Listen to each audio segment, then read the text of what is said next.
إلا بالله العلي العظيم. أعوذ بالله من الشيطان الرجيم. بسم الله الرحمن الرحيم. الحمد لله نحمده ونستعينه ونستغفره ونؤمن به ونتوكل عليه ونعوذ بالله من شرور أنفسنا وسيئات أعمالنا. الصلاة والسلام على نبي المهذب وتاج الأولياء أفضل الأولين وأشرف الآخرين سيدنا ونبينا بالقاسم محمد.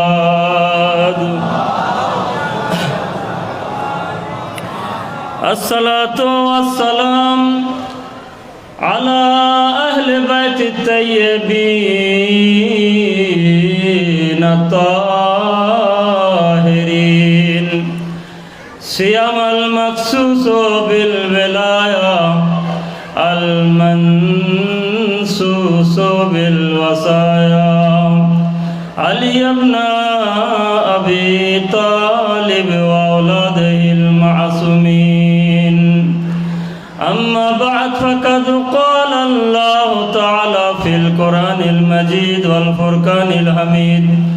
بسم الله الرحمن الرحيم.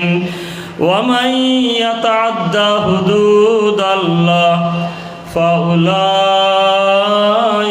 هم الظالمون. درود شریف پڑھیں بر محمد وعلی محمد.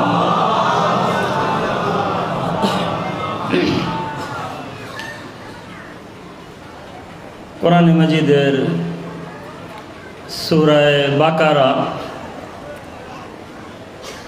229 নম্বর আয়াত আপনাদের সামনে তেলাওয়াত করার সৌভাগ্য লাভ করেছি। যেহেতু পরস্পর আগে দুটি মজলিস হয়ে গেছে, শুনেছেন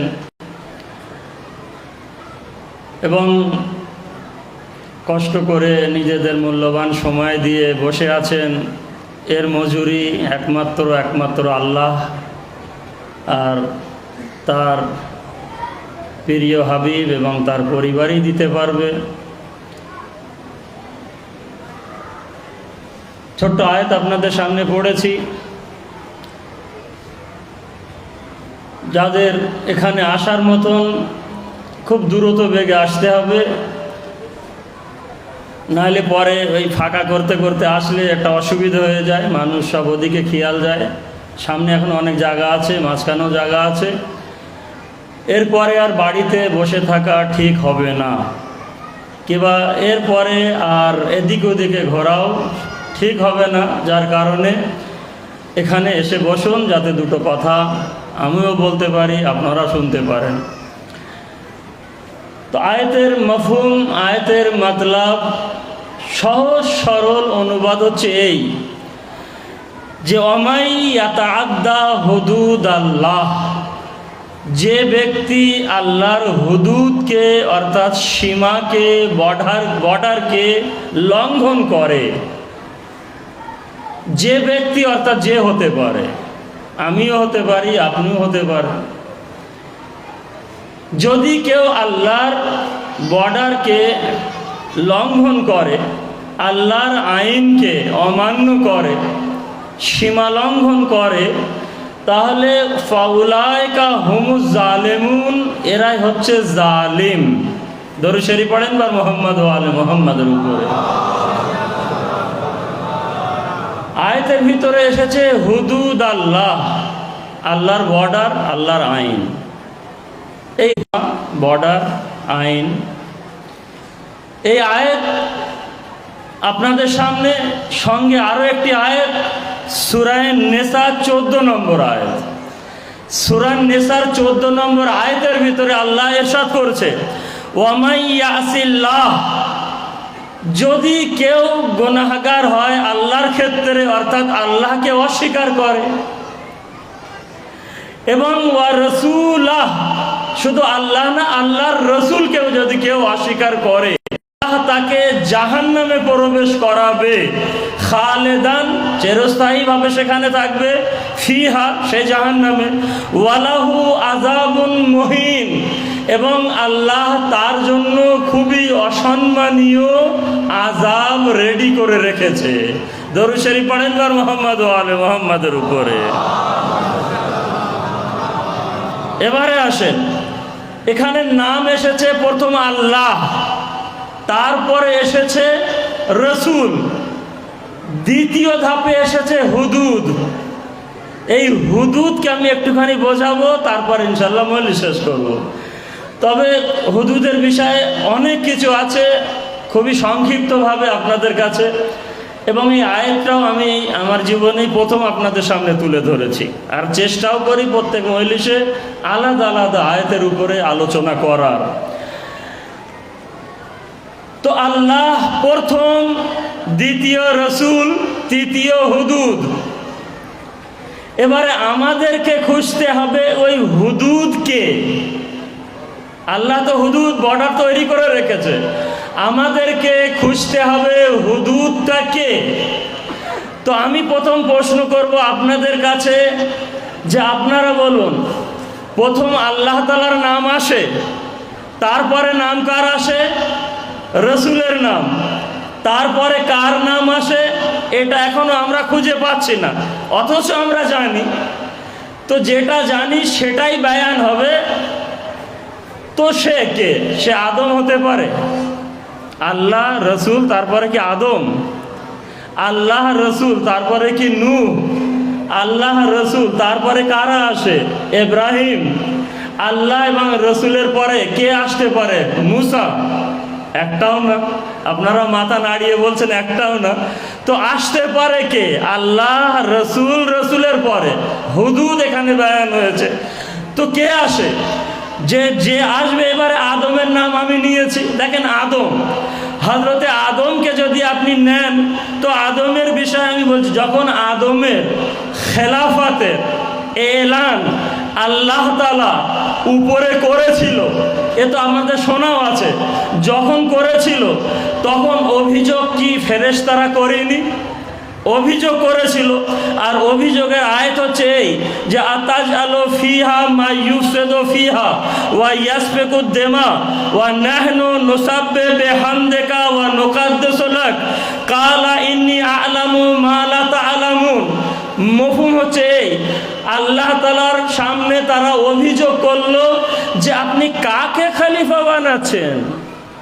আরে সে মাটিতে যাবার পরে ফাসাদ করবে, আরে সেখানে যাবার পরে রক্তপাত করবে, খুন রিজি করবে, তাকে আপনি খলিফা বানাচ্ছেন। অভিযোগ করলো কিনা? তো অভিযোগ করলো, অর্থাৎ তারা মানতে পারছে না আদমের খেলাফতকে। দরুদ শরীফ পড়েন মুহাম্মদ ওয়া আলে মুহাম্মাদের উপরে।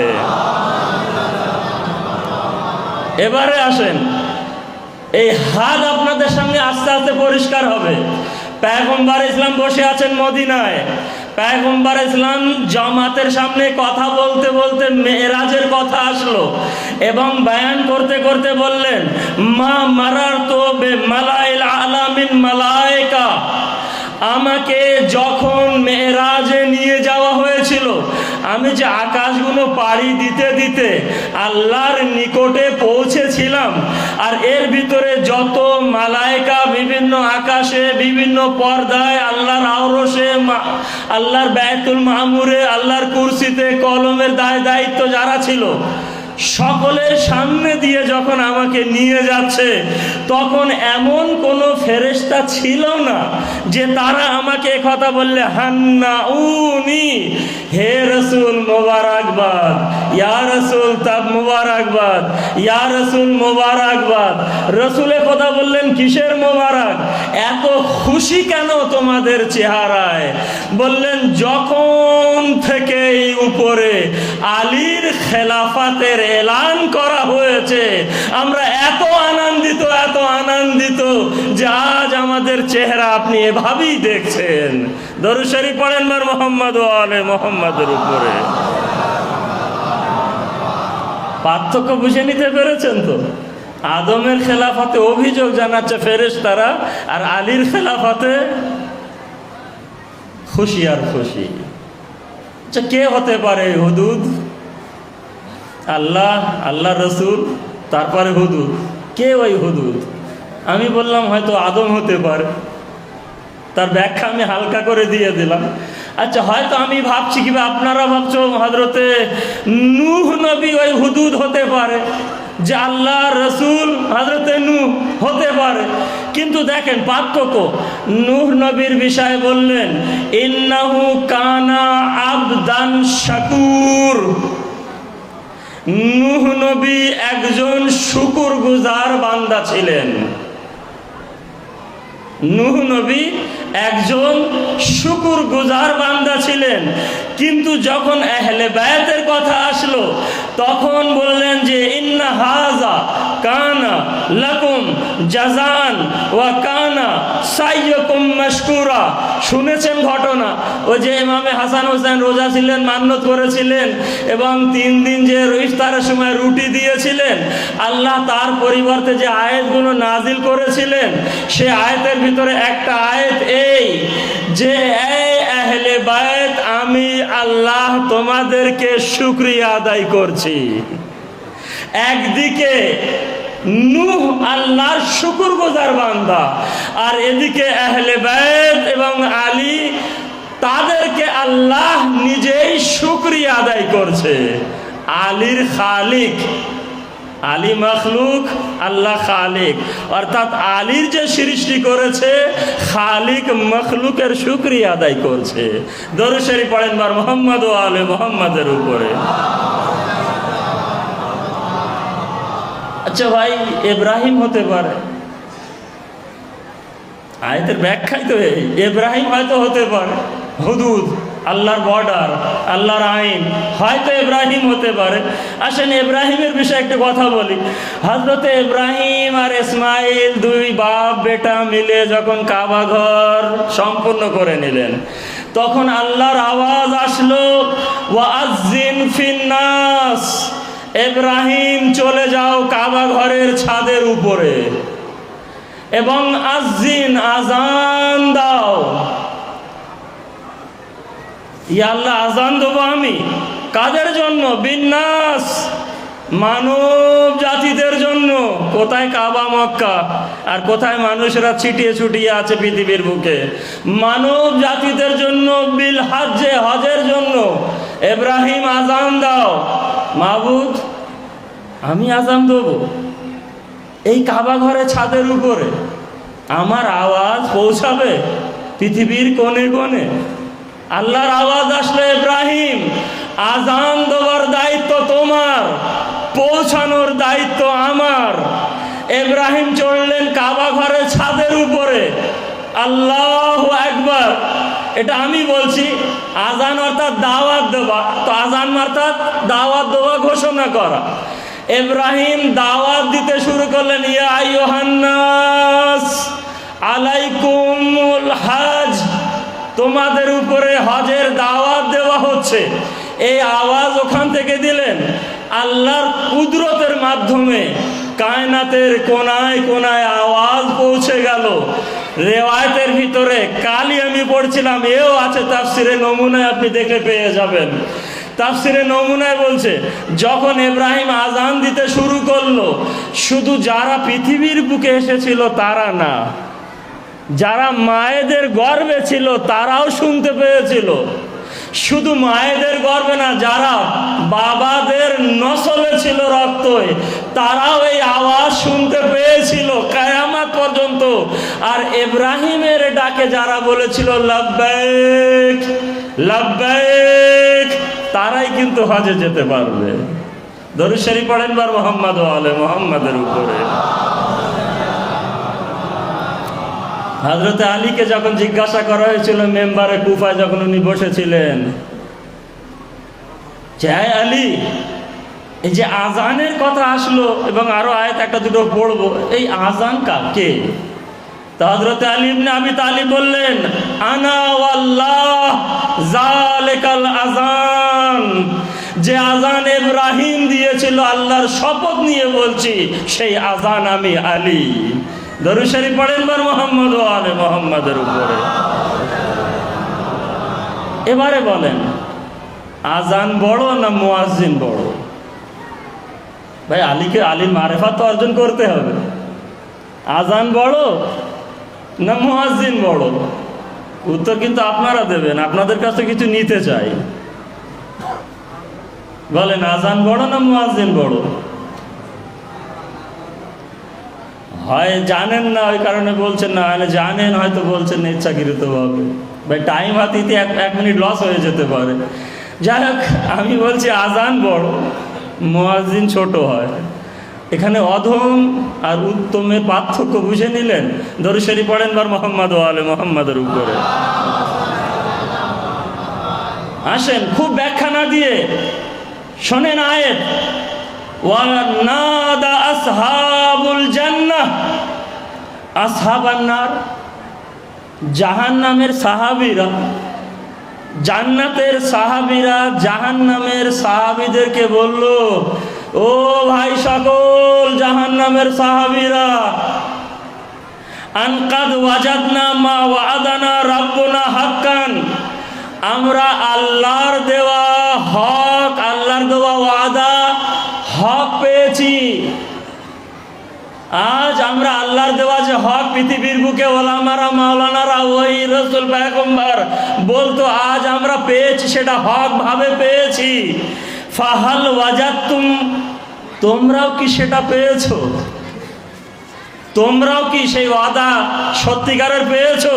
রাব্বুকুম হাক্কা কালু নাম, সবাই তখন জাহান্নামীরা বলছে নাম, ইয়েস, হ্যাঁ আমরা পেয়েছি। ফাআযান মুআজ্জিনুন বাইনাহুম, তখন এক আজান দেনেওয়ালা মুয়াজ্জিন, মুয়াজ্জিন শব্দ ব্যবহার হয়েছে, মুয়াজ্জিন আজান দেবে তাদের মাঝখানে, আন লানাতুল্লাহি আলাজ জালিমিন, লানাত হোক ওই জালিমদের উপরে। আগের আয়াতে চলে যাবেন, শিরোনামে পড়েছিলাম, আল্লাহর বর্ডারকে যদি কেউ ক্রস করে, সীমা লঙ্ঘন করে, তারা সব জালিম।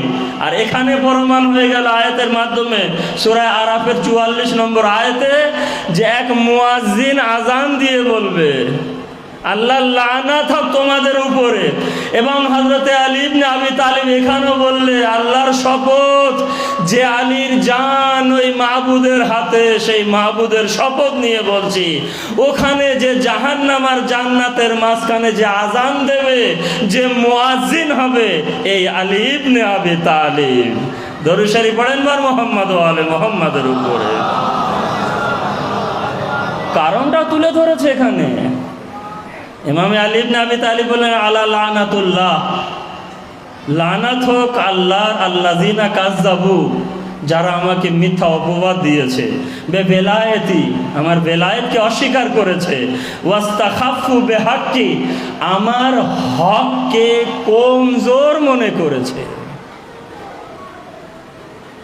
এর ব্যাখ্যাটা কি? আমি যদি পরিষ্কারভাবে বলি, যে আমার হক ছিল খেলাফতের দায়িত্ব নেওয়া, আমার হক ছিল রসুলের পরে রসুলের মেম্বারে বসা, আমার হক ছিল রসুলের পরে রসুলের দায়িত্ব আমার, কিন্তু আমাকে সরিয়ে আবু বকর এসে নিয়েছে। আবু বকরের মৃত্যুর আগে হযরতে ওমরকে বানিয়ে দিয়েছে। আর ওমর যাওয়ার আগে উসমানকে বসিয়ে গিয়েছে। আল্লাহ লানাত হোক ওদের উপরে, যারা আমার বেলায়েতকে কমজোর ভেবেছিল। আল্লাহ লানাত হোক ওদের উপরে। আয়াত কিন্তু আপনাদের সামনে আমি পড়েছি। জাহান্নাম আর জান্নাতের মাঝখানে একটা জায়গা আছে যাকে বলা হয় আরাফ। আর ওই বিষয়টা আমি তুলে ধরবো না এখানে, যেখানে কি হবে, কারা থাকবে না থাকবে, কি হবে না হবে। পৃথিবীতে আজ অন্ধ হয়ে গেছে। আমার ভাইয়ের মজলিস তো শুনছিলেন, ইসরায়েল, ফিলিস্তিন, ইরান, সৌদি আরব। আল্লাহ লানাত হোক এই সৌদি আরবের উপরে, অভিশাপ হোক এই সৌদি আরবের উপরে। কেন এই আয়াত থেকে বোঝা যাচ্ছে না? আল্লাহ ধ্বংস করুক সৌদি আরবের মুসলমানদেরকে। আর এই সৌদি আরবের মাননেওয়ালা মুসলমান যারা পৃথিবীর বুকে ছড়িয়ে আছে, আল্লাহ লানাত হোক তাদের উপরে। খবর শুনেছেন তো নিশ্চয়ই, যে সৌদি আরব নিজেদের ম্যাপ থেকে ফিলিস্তিনের নকশাকে উড়িয়ে দিয়েছে। অর্থাৎ এরা বলছে ফিলিস্তিন বলে কিছু আমাদের কাছে নেই।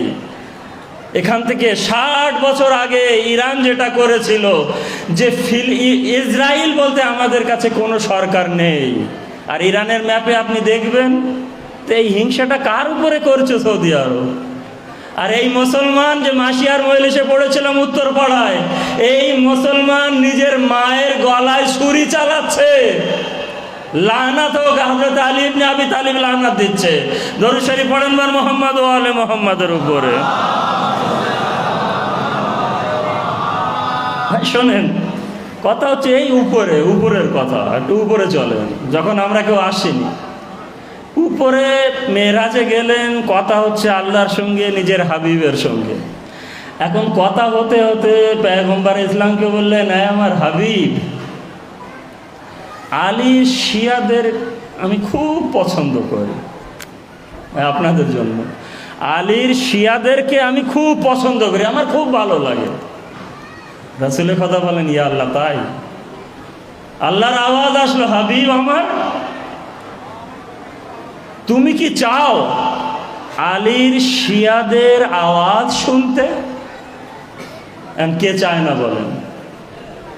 ভাই আপনারা কি কথা ওখানে বলেছিলেন, চান শুনতে নাকি ছেড়ে দেবো? আল্লাহ বলল, হাবিব, আলীর শিয়াদেরকে আমি খুব ভালোবাসি। আমার হাবিব, আলীর শিয়াদের আওয়াজ শুনতে চাও? রাসূলের কথা বললেন, ইয়া আল্লাহ, শুনিয়ে দাও। যখন এই কথা বললেন তখন আওয়াজ আসলো আল্লাহর, ইয়া শিয়াতা আলে মুহাম্মদ, এ আলে মুহাম্মাদের শিয়ারা, আয়না, তোমরা কোথায় আছো? যে এই আওয়াজ আসলো, ফাইজান নিদা মিন জানিবিল আরশে, তখন আরশের চারিদিক থেকে কোটি কোটি রূহ অর্থাৎ শিয়ারা সামনে আসলো। আসার পরে এই বাক্য বলেছিলেন, লাব্বাইক আল্লাহুম্মা লাব্বাইক লা শারীকা লাব্বাইক ইন্নাল হামদা ওয়ান নি'মাতা লাকা লাব্বাইক। এই আওয়াজ আসলো, পয়গম্বর ইসলাম আনন্দিত হলেন। আল্লাহর আওয়াজ আসলো, এ আমার হাবিব, আরে কাল যখন ওখানে যাবে, পৃথিবীর কোন থেকে যখন হাজিরা হজ করতে যাবে, তাদেরকে বলে দিও আলীর শিয়ারা যে বাক্যটা এখানে বলছে, ওরা যেন ওখানে যাওয়ার পরে তাওয়াফ করে আর বলে লাব্বাইক। দরুদ শরীফ পড়েন বার মুহাম্মদ ওয়া আলে মুহাম্মাদের উপরে।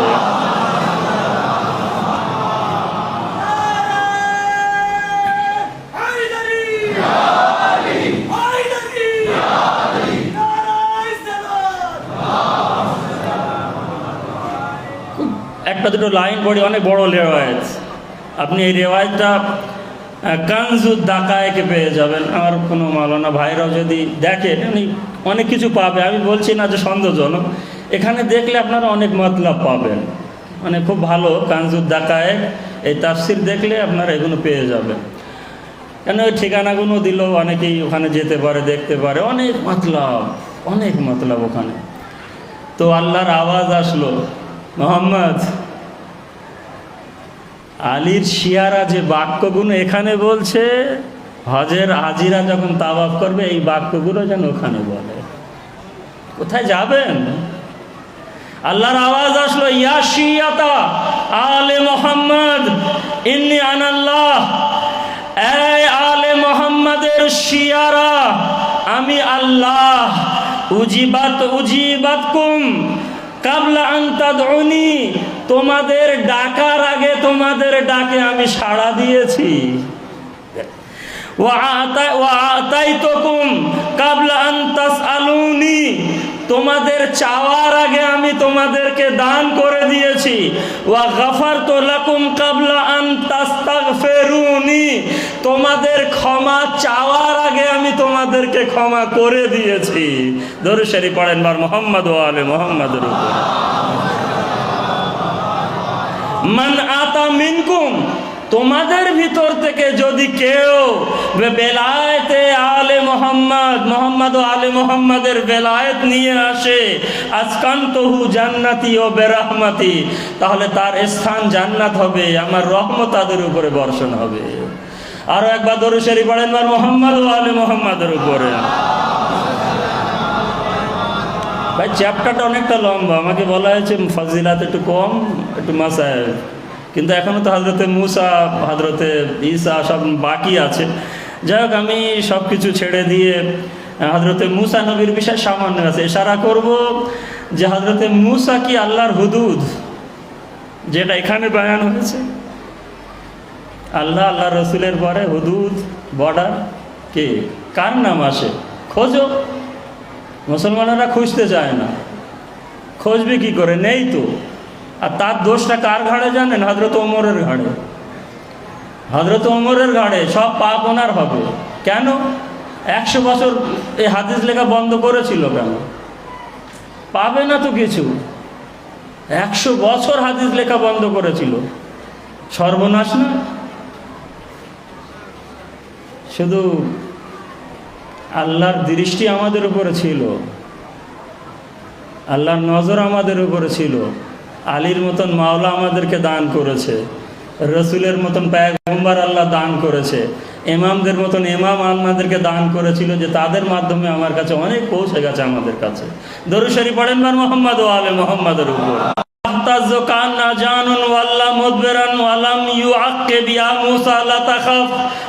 মতলব হচ্ছে, হে মুসা, ভয় করো না।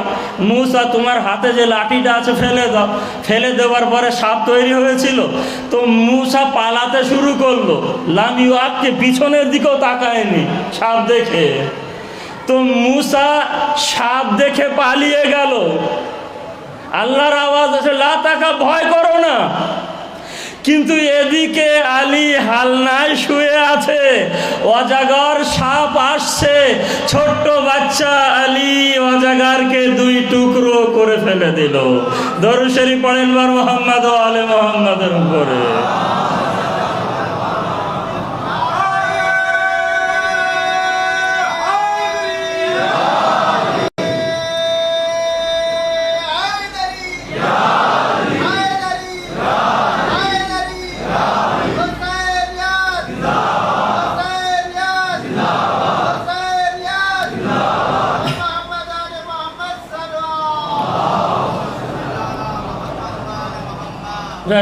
কয়েকটা নবীর নাম বাদ দিয়ে আমি এই বর্ডারটার কথাটা বলি।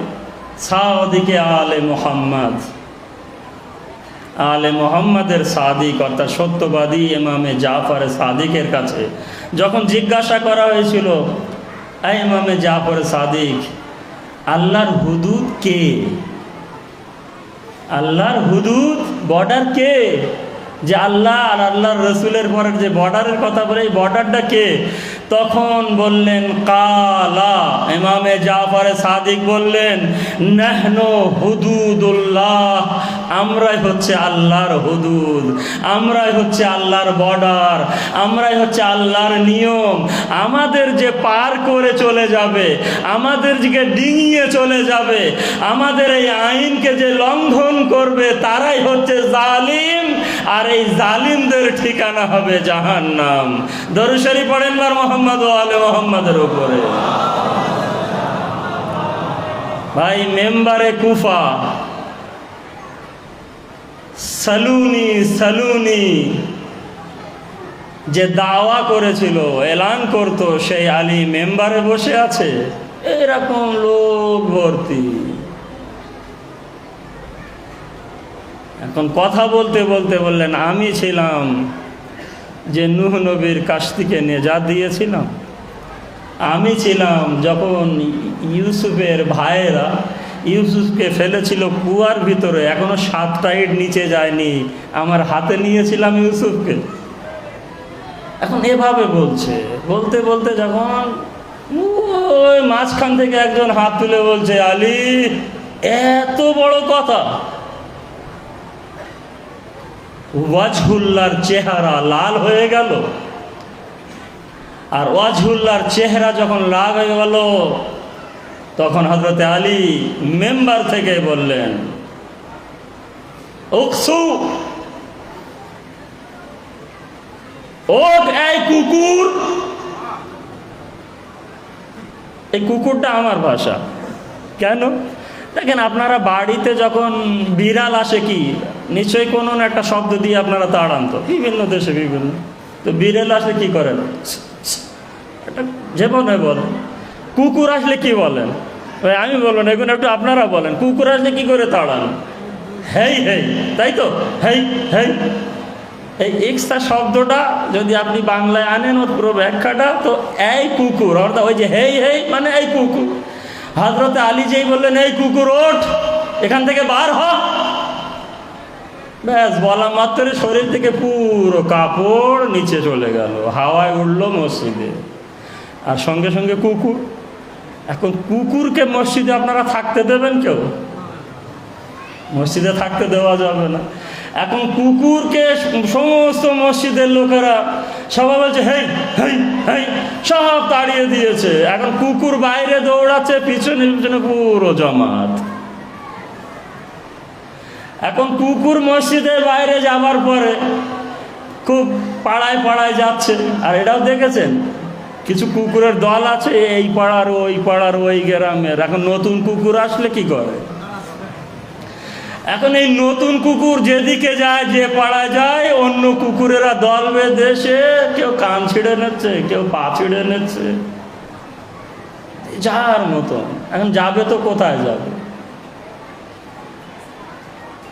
এখন দৌড়াতে দৌড়াতে চলে গেল নিজের বাড়িতে। এখন নিজের বাড়িতে দেখে, যাওয়ার পরে যে খাট টাট সব বেশি আছে, সুন্দর তক্তা, এটা ওটা, গদি বালি, সোজা চলে গেল তার উপরে।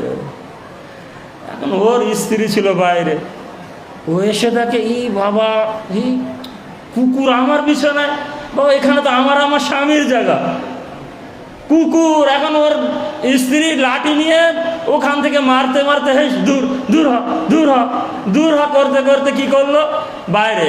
এখন যারা বাইরে ছিল লোকেরা, তারা বলছে, বিবি বিবি, গিন্নি, না না তাড়িও না বাবা, এ তোমার স্বামী। বললো, আমার স্বামী কুকুর? বললো, হ্যাঁ তোমার স্বামী কুকুর। বললো, কেন, কি করেছে? নিশ্চয়ই কিছু করেছে। এখন এর স্ত্রী বলছে, আচ্ছা তোমরা বলো, এই কুকুর আলীর সামনে ঘেউ ঘেউ করেনি তো? এক কুকুর ছিল, যদি জানি না আপনারা শুনেছেন আমি জানি, কারণ আমি নিজেই শুনেছি এখানকার কোনো মাওলানার কাছ থেকে, আমিও পড়েছি। এক কুকুর, এই হচ্ছে মজলিসের মজা। এখন যারা বুঝেননি, এখানে আমি আর নাম নিতে পারছি না, পরে জিজ্ঞাসা করে নেবেন। আরে এই কুকুর আলীর সামনে যে ঘেউ ঘেউ করেনি তো? তা বললো, বিবি তুমি ঠিকই বলেছো, ওই আলীর সামনেই ঘেউ ঘেউ করেছিল। এখন কি করবে? বাড়ি থেকে একটা দড়ি এনে গলায় পরিয়ে টানতে টানতে নিয়ে গেল সেই মসজিদে। আলী এ ঘেউ ঘেউ করেছে, আমি নারী, আমি তো আর ঘেউ ঘেউ করিনি। দরুদ শরীফ পড়েন বার মোহাম্মদ ও আলে মোহাম্মদের উপরে।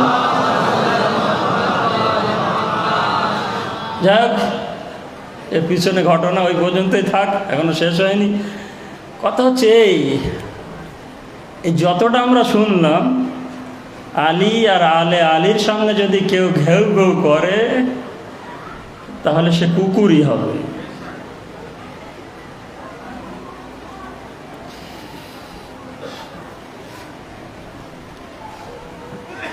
আমাদের এলাকায় 18 বানি হাসিম, এই শেষ প্রোগ্রাম। আগামী বছর থাকলে হবে, না থাকলে ইনশাল্লাহ কবরে যেও করব। হযরতে আলী ইবনে আবি তালিব একদিন উম্মুল বানিনের কাছে এসে বললেন, উম্মুল বানিন, আব্বাসের বয়স তো 13 বছর হয়ে গেছে, তো একটু পরীক্ষা নেওয়া উচিত না? হাসান হাসানের মতন শিখিয়ে দিয়েছে, হুসাইন হুসাইনের মতন শিখিয়ে দিয়েছে, আমি আমার সমস্ত কৌশলগুলো আব্বাসকে শিখিয়ে দিয়েছি, একটা পরীক্ষা নিলে কেমন হয়?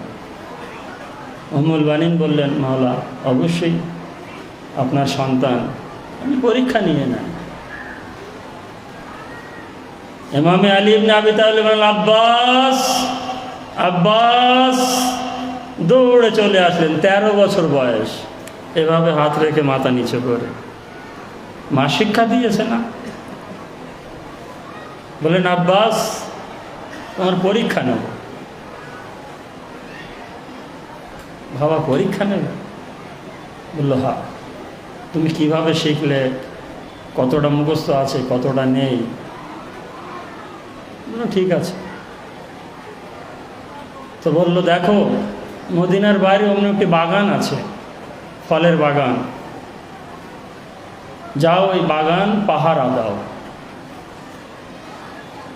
আর আমি আলী তোমাকে হুকুম করছি, যেহেতু আমার বাগান, কেউ যদি বিনা অনুমতিতে প্রবেশ করে তাকে হত্যা করে দেবে। 13 বছরের আব্বাস চললেন, বাবা হুকুম করেছে, চললেন। অর্ধেক রাত পার হয়ে গেল, আব্বাস ঘোড়ার উপরে, একবার বাগানের ও সাইডে যায়, একবার এ সাইডে যায়। জেনেরা কানে কানে বলছে, খবরদার, আব্বাস কিন্তু আজ পাহারা দিতে এসেছে, সাবধান, কেউ প্রবেশ করবে না। ফেরেশতারা এক অপরকে বলছে, দেখো দেখো, আলীর শের এসেছে পাহারা দিতে। পাখিরা সব চুপচাপ হয়ে গেছে, আব্বাস পাহারা দিচ্ছে। ভোরের সময় দেখে এক ঘোড় সাওয়ার দূর থেকে ঘোড়ার উপরে সাওয়ার হয়ে ওই বাগানের দিকে আসছে। আব্বাস ওখান থেকে বললেন, এই আজনবী, এই বিদেশি, খবরদার, এখানে আসবে না, আমার বাবার হুকুম, কিন্তু যদি কেউ আসে তাকে হত্যা করে দেব। আওয়াজ ঘোড়সাওয়ারের কানে গেল না গেল। যেতে যেতে আব্বাসের নিকটে হওয়ার পরে প্রবেশ করলো সেই বাগানে। আব্বাস সামনে এসে দাঁড়িয়ে গেল, আমি তোমাকে বারবার খবরদার করেছি, কিন্তু তুমি তার সত্ত্বেও এখানে এসেছো।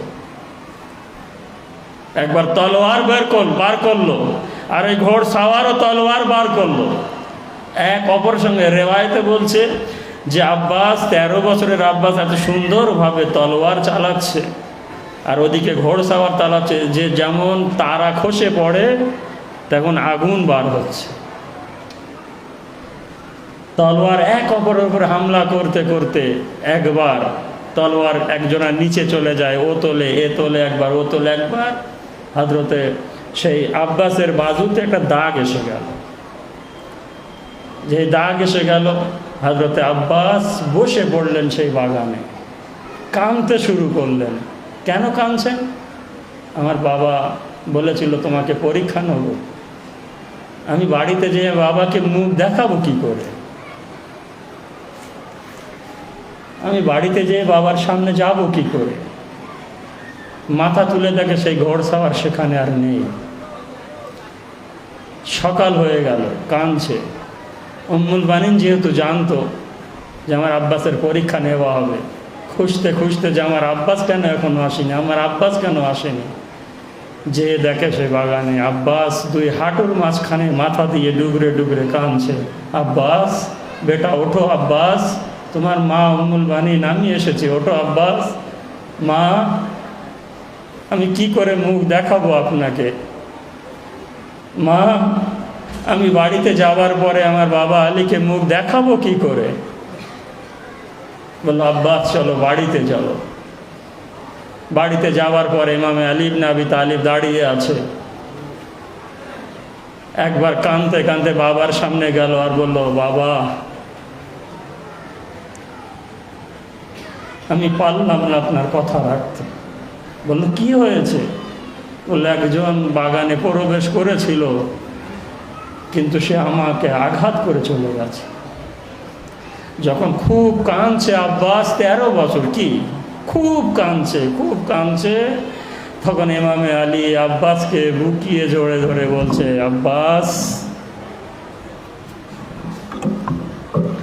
আব্বাসকে বুকে জড়িয়ে ধরে বলছে, আব্বাস আমি মারহাবু আনতারকে মেরেছিলাম, আব্বাস খায়বারকে জয় করেছিলাম, আব্বাস আমি খায়বারের দরওয়াজা তুলে ফেলেছিলাম, কিন্তু আব্বাস আমার হাত কোনোদিন কাঁপেনি। আজ যখন তোমার সঙ্গে ওখানে আমি লড়াই করেছিলাম, তুমি আমার তলোয়ারে আঘাত করছিলে, আমার হাত কেঁপেছিল। এই সেই আব্বাস। দুটো চারটে কথা আব্বাসের মাসিবাত, বাকিটা ইনশাল্লাহ আলম বার হবে, তাবুত বার হবে। 18টি লাশ আপনাদের মাঝখান থেকে যাবে। ব্যাস এই 18টিকে খেয়াল রেখে মা জননী ফাতেমাতুজ জাহরার চোখ, আমাদের চোখের মাধ্যমে তার রুমালকে ভেজানোর চেষ্টা করব। কোন আব্বাস? এই আব্বাস এখনো পৃথিবীর বুকে আসেনি। উম্মুল বানিন নতুন কাপড় পরে স্বামীর বাড়িতে প্রবেশ করছে, দরওয়াজা এখনো পা রাখিনি, পা রাখবে তার আগে কানে আওয়াজ আসলো ঘরের ভিতর থেকে। জায়নাব উম্মে কুলসুম হাসান হোসেন বলছে, না জানি আমাদের নতুন মা আসবে, আমাদের সঙ্গে কেমন ব্যবহার করবে। জানেন মাকে দেখেন, মা হয়তো এমন মা উম্মুল বানিন যে কানে এই কথা গেল, দৌড়ে চলে গেল সোজা কোথায়? ঘরের ভিতরে। কিছু না, সোজা যাওয়ার পরে জানাবে জায়নাবের পা ধরলেন, এই কপাল, এই কপাল জায়নাবের পায়ের উপরে রাখলেন আর বললেন, বিবি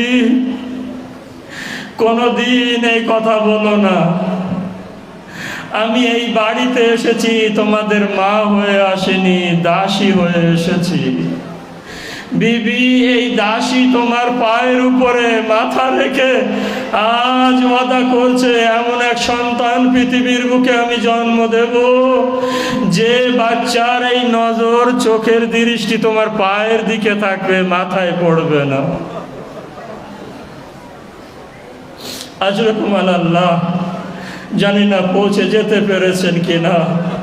এখানে যখন এতটা শুনলেন, যে সময় মাথাগুলো নেজার উপরে করে নিয়ে যাচ্ছিল, শুনেছেন মাথা উপর থেকে যখন নিচে পড়ছে, আর যখন নিচে বারবার পড়ে যায়, ইমামে জাইনুলকে এসে কোড়া মারে আর বলে, জাইনুল আপনার চাচার মাথা কেন নিচে পড়ছে বারবার?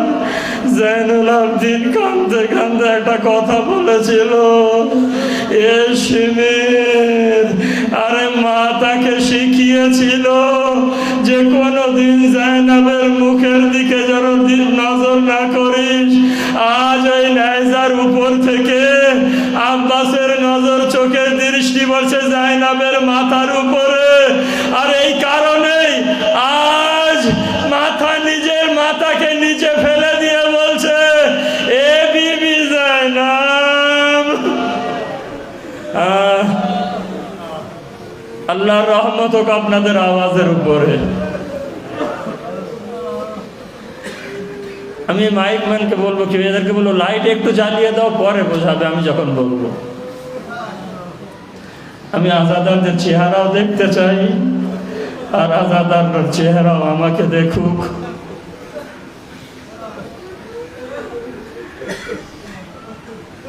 7-8 বছর এরকম বয়স হবে আব্বাসের। ইমামে হুসাইন ঘরের ভিতরে, আব্বাস, আব্বাস ভাই, ভাই আব্বাস, আওয়াজ কানে গেল, দৌড়ে দৌড়ে আসলেন, এভাবে মাথা নিচু করে থাকলেন।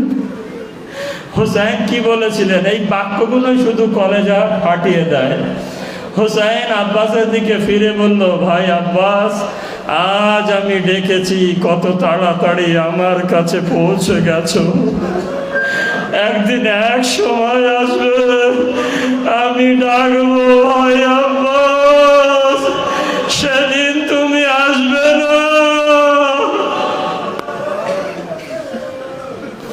বাচ্চা তো বুঝতে পারেনি, ঘুমানোই ছেড়ে দিল আব্বাস, আর ঘুমায় না, সারাদিন ঘুমায় না।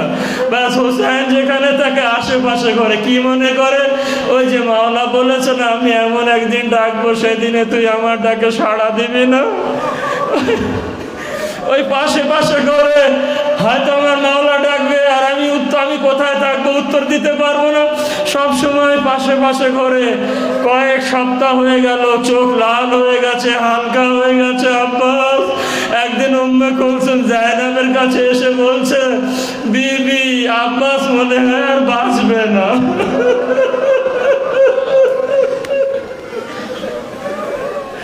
হ্যাঁ, এভাবে আওয়াজ তুলতে হবে।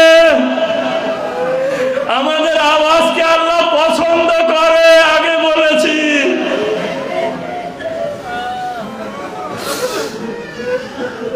জাইনাব বললো, ঠিক আছে আব্বাসকে ডেকে আনো। আব্বাস আসলো, শিক্ষা মা কতটা দিয়েছে আমি বোঝাচ্ছি। একবার এভাবে এসে দাঁড়িয়ে গেল, পায়ের দিকে নজর। জাইনাব বলল, ভাই আব্বাস, মুখ তোলো না। আব্বাস মুখ তোলো, মাথা নাড়া দিচ্ছে। আব্বাস আমার দিকে তাকাও, মুখ নাড়া দিচ্ছে। একবার চিৎকার করে জাইনাব বললেন, ভাই আব্বাস, আমি জাইনাব তোকে হুকুম করছি, আমার দিকে একটু তাকাও। আব্বাস মা পাশে বসেছিল, মায়ের দিকে ইশারা করে, আম্মা কি করব? একদিকে আপনার শিক্ষা, একদিকে জাইনাব হুকুম করছে, কি করব আম্মা? উম্মুল বানিন মুখ তুলে বলেছিল, আব্বাস, জীবনে আমি এই অনুমতি একবার দিচ্ছি, আজ একবার বোনের চেহারার দিকে ফিরে দেখে নে, তোমার বোন জাইনাব কেমন।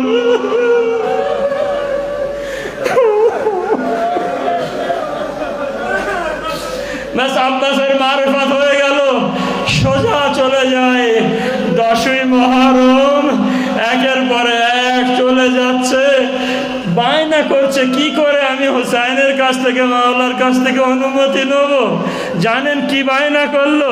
সাকিনাকে বলল, সাকিনা খুব পিপাসায় না? বললো, চাচা শুধু আমি না, আর 40-45টা মতন বাচ্চারাও তোমার উপরে ভরসা আছে চাচা। আচ্ছা যাও, একটা খালি মশক নিয়ে এসো। গেলেন সাকিনা, ছোট্ট ছোট্ট পায়ে খালি মশক নিয়ে আসলেন। জানেন যেভাবে ছোট ছোট বাচ্চারা হামাগুড়ি দিতে শেখে না, এভাবে হযরত আব্বাস মাটির উপরে হাত দিলেন, সাকিনা আমাকে পরিয়ে দাও মশক। পরিয়ে দেওয়া হলো। হযরত আবুল ফাজলাত উঠলেন, সাকিনাকে কোলে নিলেন। ইমামে হুসাইন দাঁড়িয়ে আছে, দূর থেকে দেখে শুধু এতটুকু বললেন, আব্বাস, বিশাল বড় বায়না নিয়ে তুমি আজ এসেছো আমার কাছে। সাকিনাকে কোলে নিলেন, নেওয়ার পরে বললেন, সাকিনা এই এই বাক্য হচ্ছে এই কলেজা ফেটে যাবার মতন। এখানে পাথর না থেকে যদি মাংস থাকে, কোলে নিয়ে সাকিনা হয়তো বুঝতে পারেনি, কিন্তু আমরা তো বুঝি। সাকিনাকে কোলে নিয়ে আদর করে বলল, সাকিনা চাচাকে পাঠিয়ে কিন্তু ভুল করবি। অর্থাৎ হোসেন বলছে একবার চাচা গেলে আর আসবে না।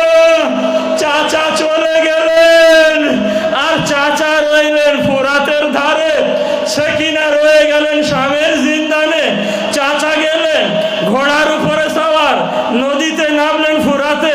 খুব জানেন, নদীতে যখন নামলেন, ঘোড়ার উপর থেকে যখন হাতে মশক নিয়ে এভাবে ডোবাচ্ছেন না, তখন মশকের সঙ্গে হাতও ভিজে যাবে। নিশ্চয় আমার মা বোনেরা এবার যারা পর্দার আড়ালে আছে, তাদেরকে আমি উপহার দিচ্ছি এই হাদিয়াটা। সেটি হচ্ছে এই, যখন পানি আনতে যান, পানি নেওয়ার সময় পুকুরে যদি কলসি ডোবান, কলসি ডোবানোর সাথে সাথে হাত ভিজে যায় না ভাই? যখন আব্বাস ডোবাতে যে হাত ভিজে গেল, দুটি হাত এভাবে তুললেন, যখন তুললেন, একবার আকাশের দিকে দেখে, একবার খায়মার দিকে দেখে, একবার হাতের দিকে দেখে, আর বলে, মামুন আমার সাকিনার ঠোঁট ভিজে, আর আমার হাত শুকনো, আমার হাত ভিজে গেছে। আমি এই হাত নিয়ে সাকিনার সামনে যাব কি করে? হ্যাঁ সাহেব, শেষ করব। আমি ওদেরকে বলবো আলম তাজিয়া তাবুত রেডি করতে, সামনের দিকে আনতে, মাসাইব পড়বো, শুনবেন। একবার হাত ভিজে গেছে, সাকিনার কথা মনে করছে, সাকিনার ঠোঁট ভিজে, আমার সাকিনার ঠোঁট শুকনো, আমার হাত ভিজে গেছে। আমি এই ভিজে হাত যদি নিয়ে যাই, আমার সাকিনা বলবে, চাচা আমার ঠোঁটের কথা মনে পড়েনি, চাচা আলী আসগরের কথা মনে পড়েনি। যদি এই কথা বলে, আমি কি বলবো? মাবুদ, এই দুই হাত যেন খায়মায় না যায়। আল্লাহ দোয়া কবুল করে নিলেন, দুটো হাত একটাও খায়মায় যায়নি। মাসায় সম্পূর্ণ পড়বো না, দুটো হাত একটাও খায়মায় যায়নি না? হ্যাঁ যায়নি, একটা হাত, দুই হাত কেটে পড়লো। একবার যখন ইমামে হুসাইন গেলেন, আর ইমামে হুসাইন যখন আব্বাসের মাথাকে নিজের কোলে রেখেছিলেন,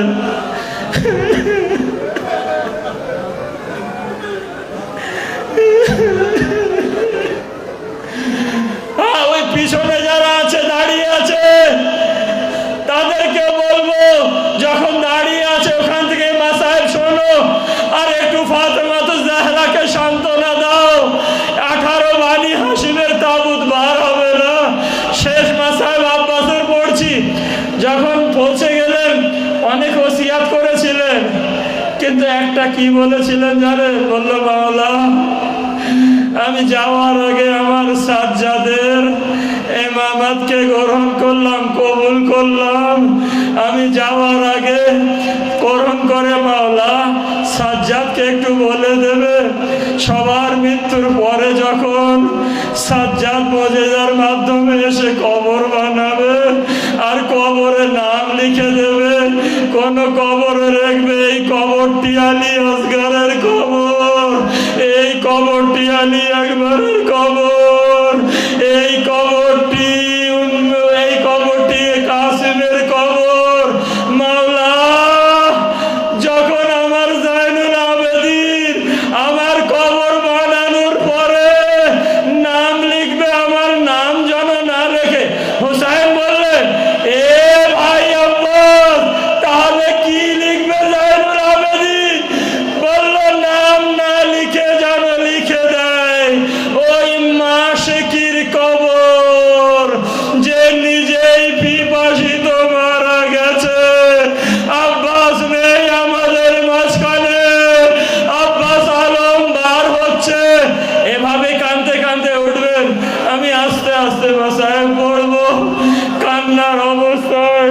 আব্বাসের আলম যুবকদেরকে বলবো, ভাই যুবকেরা, আব্বাসের আলম কিন্তু কারবালায় পড়েনি, আব্বাস কিন্তু আলম পড়তে দেয়নি।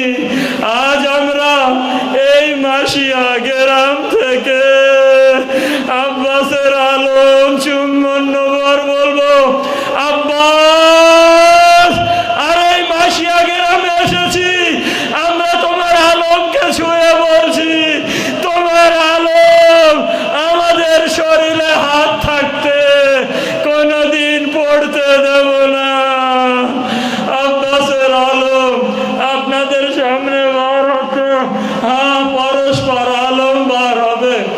18টি বানি হাসিম ইমামে সাজ্জাদ খুব কাঁদতেন আর বলতেন, হায় আমার ভরা ঘর উজাড় হয়ে গেছে। আপনাদের সামনে থেকে নিশ্চয়ই একটি তাবুত বার হবে। যারা দুই ভাই ছিল, যাদের নাম আউনে মোহাম্মদ, এই আউনে মোহাম্মদের জন্য জানাবে জায়নাব কাঁদতে পারেনি।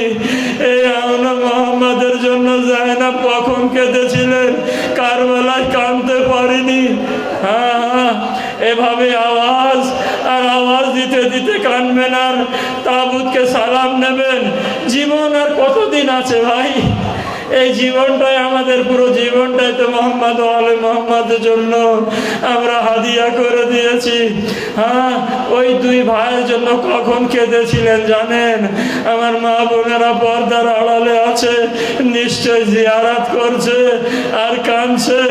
জানেন দুই ভাই আনে মোহাম্মদের জন্য কখন জায়নাব কেঁদেছিলেন? যখন মদিনায় ফিরে গিয়েছিলেন আর ঘরে যখন পা দিলেন চৌকাঠে, ঘরের দরওয়াজার চৌকাঠে পা দিয়ে দেখলেন যে ঘরের দুই সাইডে দুটি ছোট ছোট বিছানা বিছানো আছে আর দুটো ছোট ছোট বালিশ রাখা আছে। তখন জায়নাব বুকে হাত রেখে কারবালার দিকে মুখ করে চিৎকার করে বলেছিল, ও আমার আউনে মোহাম্মদ, ও আমার আউনে মোহাম্মদ। এই তাবুতের সাথে সাথে আরো একটি তাবুত বার হবে। মাসাইব আমি এখানেই শেষ করব।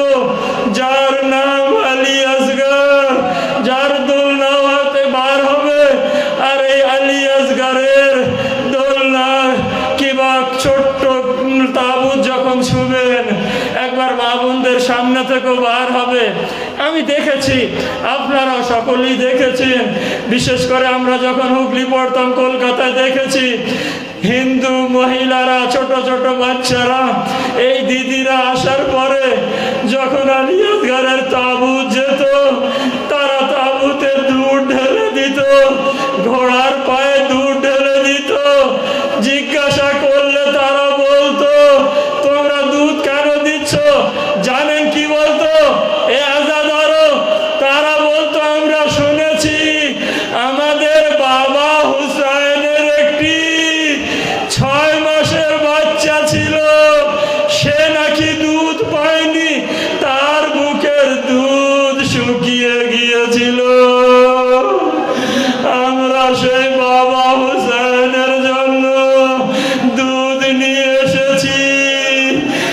হিন্দু তারা বুঝেছে আসগরের কষ্টকে, কিন্তু আমাদের দেশের মুসলমানেরা এখনো বুঝেনি।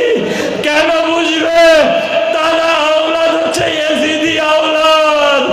যখন আলী আসগরকে নিয়ে রবাবের সামনে ন্যায় করে এসেছিল, রবাব খায়মার দরওয়াজায় দাঁড়িয়েছিল, আর যখন ন্যাজার উপরে ছোট মাথাকে দেখেছিল না, তখন মা রবাবের মুখ থেকে একটা কথা বার হয়েছিল, এ বেটা আলী আসগর, যে তোমাকে এভাবে তীর মেরেছে, এ বেটা আলী আসগর, যে তোমার মাথায় কেটেছে, তার বাড়িতে কি কোনো ছেলে সন্তান ছিল না?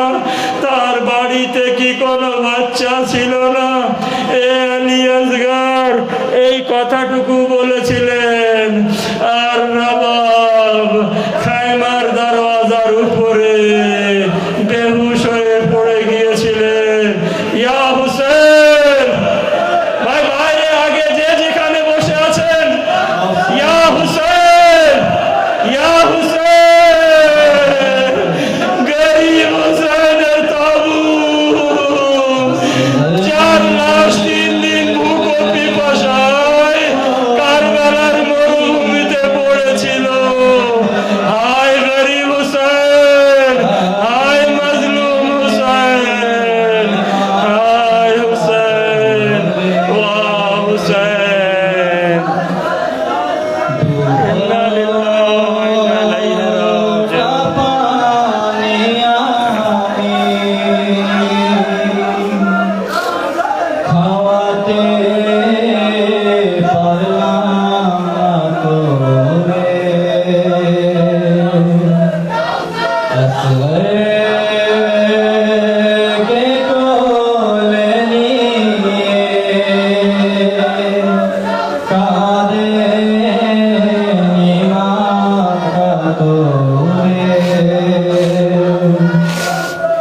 বাবা কত অসহায়, দেখে সোনা আসগর। বাবা কত অসহায়, দেখে সোনা আসগর। দুফোঁটা পানি আমি দিতে পারলাম না তোরে। আসগরকে কোলে নিয়ে কাঁদে ইমাম কাতরে। এমন ভাবে পশুকে কেউ জবাই করে না। এমন ভাবে পশুকে কেউ জবাই করে না। যেভাবে জালেমরা শহীদ করেছে তোরে। আসগরকে কোলে নিয়ে কাঁদে ইমাম কাতরে। এই অবস্থায় কেমনে দিত কে মায়ের কোলে। এই অবস্থায় কেমনে দিত কে মায়ের কোলে। কথা দিয়েছি তাকে পানি